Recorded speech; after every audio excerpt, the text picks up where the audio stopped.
స్వస్థత లేకపోయినా బతకొచ్చు, డబ్బులు లేకపోయినా బలొచ్చు, ఏదో విధమైనటువంటి వరాలు లేకపోయినా బతికేయచ్చు, అద్భుతాలు మన వల్ల జరగకపోయినా బతకొచ్చు, ఏం పర్లా. 80 సంవత్సరాలు సేవ చేసినా, కష్టపడినా మోషేకి అంగుళం భూమి లేదు. ఇంత బీభత్సన సేవ చేసే ఏలియాకు ఒక శిష్యుడు తయారు, చివరిలో ఎలీషా తప్ప.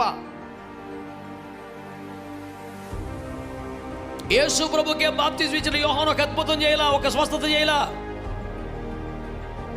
బీభత్సమైన సేవ చేసిన పౌలు గారికి స్వస్థత రాలా. అద్భుతాలు, వరాలు, ఫలాలు లేని చాలా మంది పరిశుద్ధులు ఉన్నారు బైబిల్లో. మీకు అర్థమైందా? కానీ దేవుని కొరకు పని చేయని నిష్ఫలమైన వారు కనపడరని మీకు జ్ఞాపకం చేస్తున్నారు.